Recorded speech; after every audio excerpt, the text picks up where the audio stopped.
When it comes to video games that surpass expectations, A Plague Tale currently comes on top of the list for me because it is so well made that if you don't cry because of the story it tells, you'll end up crying anyway just because of how beautifully set up it is.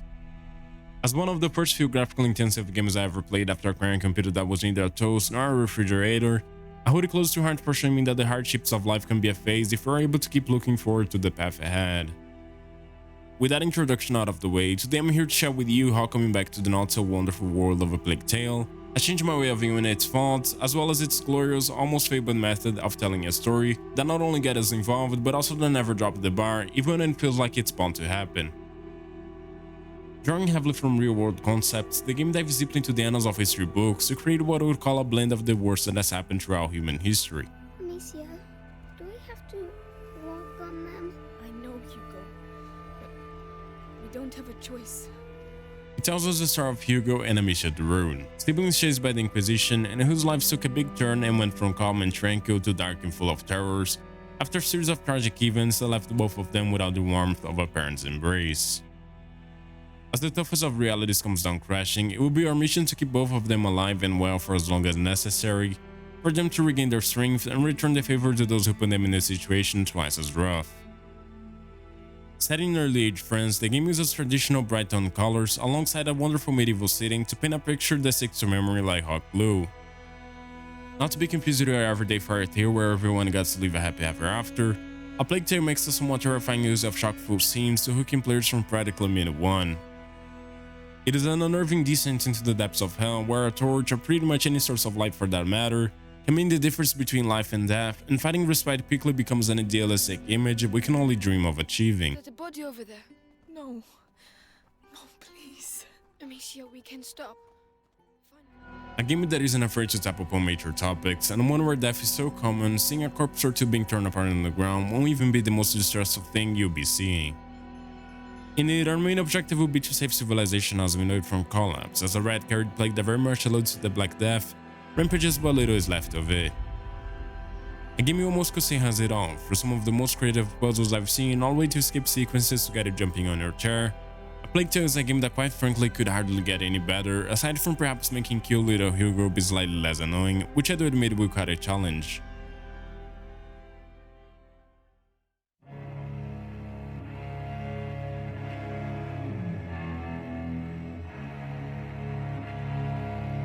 With its focus firmly set on selling as a narrative that is both engaging and interesting to sit through, A Plague Tale narrows my main talking points to only a handful.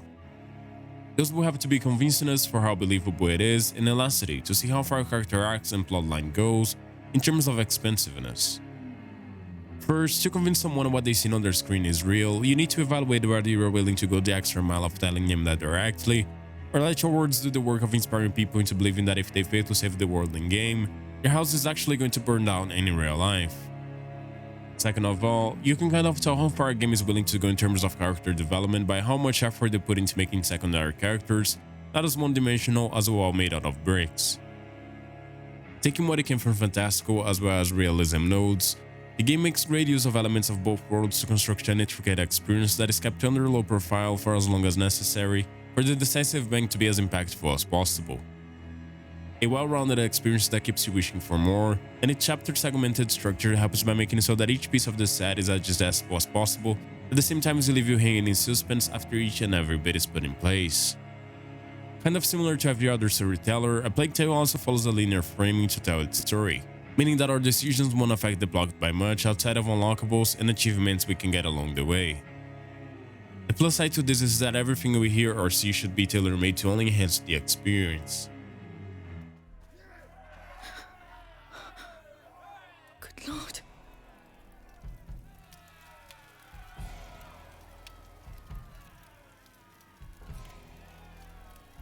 You! I'm begging you! Go get help! Well, I'll be damned. Here's the rest of them. What? No. Wait, we're just looking for someone. And you found him. It's your damn music what brought them out, huh? Those dirty vermin that invaded our church. That filth would attack our children in their beds and gave them the black thing. But now you found Conrad Malfort. And I'm telling you, this is the last village you'll infect. Amicia! Come on.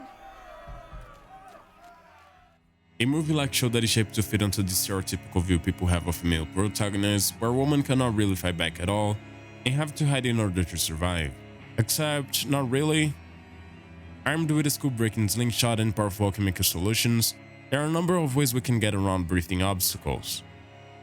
In the case of rats, for example, we can incinerate them with a light-emitting bomb, whereas for humans, a solid piece of rock shot from our sling straight to the face should get the job done just as well, unless they are wearing helmets or similar equipment to protect their ugly smug. With a clear understanding that desperate times require desperate measures, A Plague Tale is quite strict when it comes to what you can and cannot do. I recall thinking fairly early into the game that the troubles of getting cough were a good enough reason to deter me from going where I wanted. This is important to know because, on the topic of exploration, sometimes you see items just out of reach, and while most of the time you'll be able to figure out an easy route to safely access them, that unfortunately won't always be the case for rare bits. Consisting mostly of ingredients for chemical preparations as well as upgraded materials such as leather strings among other bits and pieces, these rewards, so to speak, serve to enhance the quality of our equipment as well as their efficiency of use. Just something of note, remember to only take calculated risks while looking for them, else you end up losing progress unnecessarily. And since traumatizing us with the image of innocent children getting murdered in cold blood is indeed something the game enjoys doing without sparing a breath, that means losing progress in this context would be the same as dying over and over and over again to test whether or not the reef is safe for crossing. For science, of course. To make matters even worse, getting sad while going for a quick run to the nearest convenience store for pesticides won't be as easy as you would think thanks to enemy awareness being noticeably better than the norm. All in all, it is a game that thankfully doesn't have too much hand-holding and you really have to think in order to get around. It goes laps around the development of friendships in dark times and the terror that comes with losing a loved one, aligning the necessity of seeking together so as to find comfort in one another. Be prepared to get emotionally invested with characters who you'll be worrying are risky enough, as they put themselves in increasingly dangerous situations so as to save a planet that doesn't deserve being saved in the slightest, with the obvious exception being the other animals that also happen to live in it.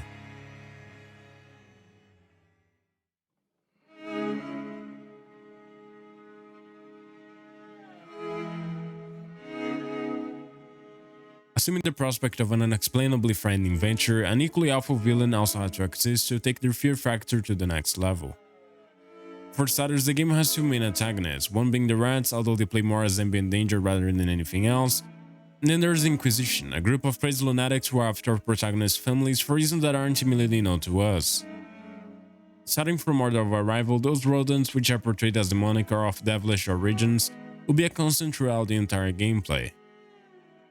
They are a nasty group of living nightmares with an innate fear of light that functions by consuming and devouring all they touch, thanks to their supernatural ability to work together to rip prey to pieces in an instant like a group of bloodthirsty piranhas, making bodies disappear without leaving a trace behind in a matter of seconds. Representing apocalyptic beings that wake from slumber once or twice each and every millennium, they come from underground to feed on life essence, similarly to a colony of ants seeking to grow and strengthen itself.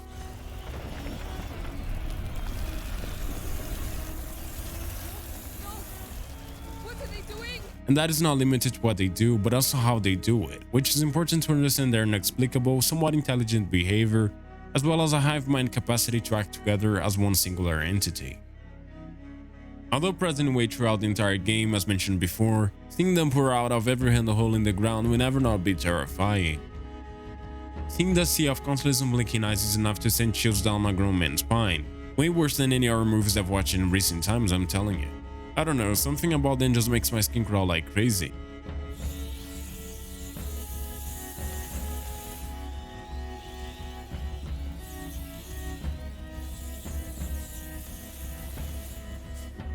As for the Inquisition, they are those who spit on the face of justice.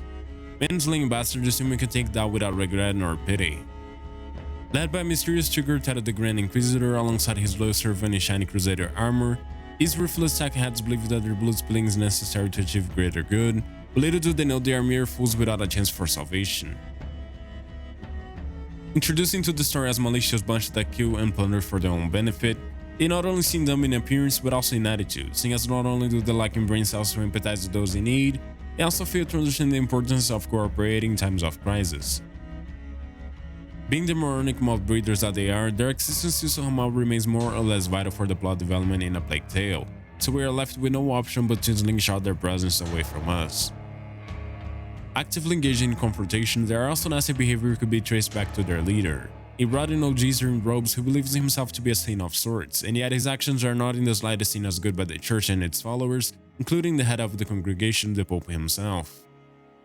Perhaps acting as a form of foreshadowing, the man is no less than the person responsible for ordering the attack that leaves our poor main characters without a place to call home, for motives that are only revealed to us a little down the line. We need to move. Don't look. In hindsight, having a single enemy to chain our entire rage towards could be a blessing in disguise now that I think about it.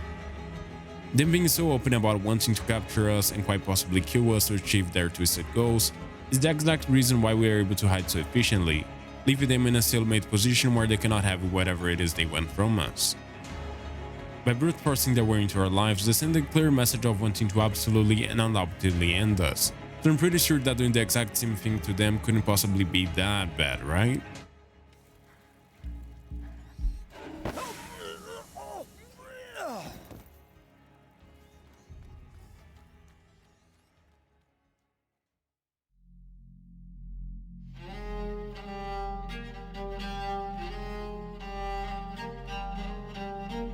To see hope when times are bleak is the talent not many people are born with. When the nights are dark and full of terrors, especially in a world where said dark is alive and thirsting for a morsel of flesh, traversing the roads unprepared can quickly become a not so safe task to, walk alone. Unless the path is lit up with a trail of torches, of course. Like moths attracted to a flame, the way to navigate the map in a Plague Tale is quite simple, as now you just gotta accept being guided by the almighty light emitting object, for it shall reveal the way ahead. It just takes time and lots upon lots of patience. That's because while it's clear where we have to go, we still have to deal with the running problem of rats pouring out of every damn hole in the ground, and that's where the creative in A Plague Tale really shines as a cleverly designed trail of candies for us to innocently follow.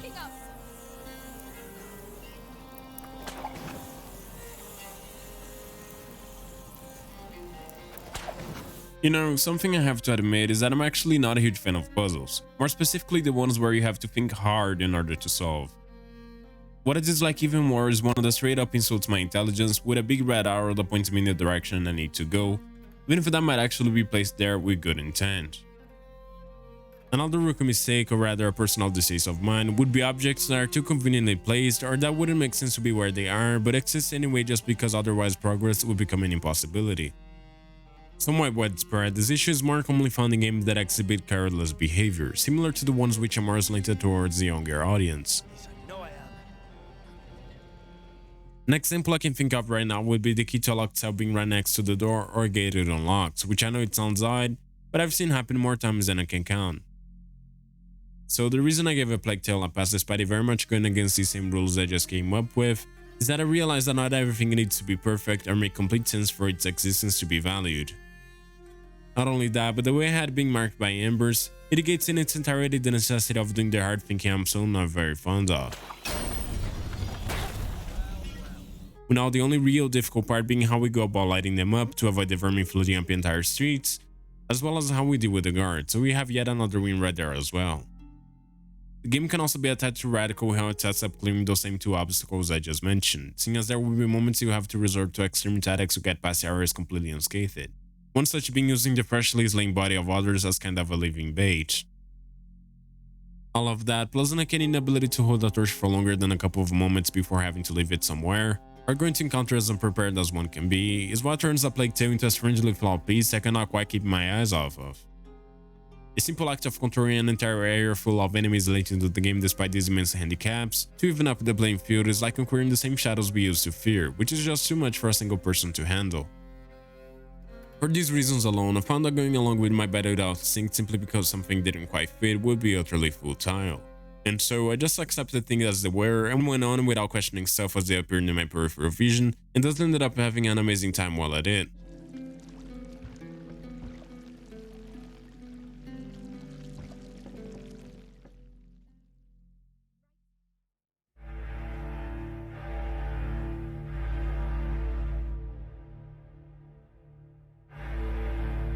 To write a story that is so awesome it makes you forget you're playing in a video game is what I aspire to be when I grow up.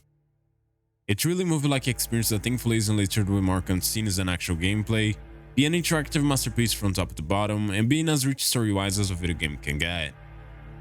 In my opinion, the truly surprising thing about the game was even how consistent it was, but how unfiltered it managed to be without ever making me want to look away.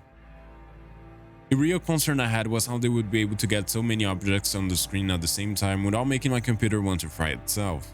So I guess I don't even need to mention it was a huge relief when I saw the performance wasn't an issue, even for those with not so powerful setups. The game runs great overall, and it's clear the amount of effort that went into optimizing the game for a variety of systems, not only for those on the higher end of the spectrum. The big problem I can think of is that I'm not even able to pretend the game as it stands is anywhere near perfect. Seeing as with a sequel well out and about, it should be brightly obvious there were a bunch of things the developers had to tweak and improve upon, so as to marginally make the game even better. That is not to say this first entry was any less awesome as is, which couldn't possibly be farther from reality.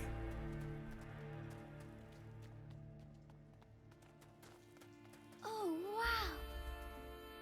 The game is fantastic and unlike anything you have seen yet, so to say it otherwise would be disgustingly misleading on my part.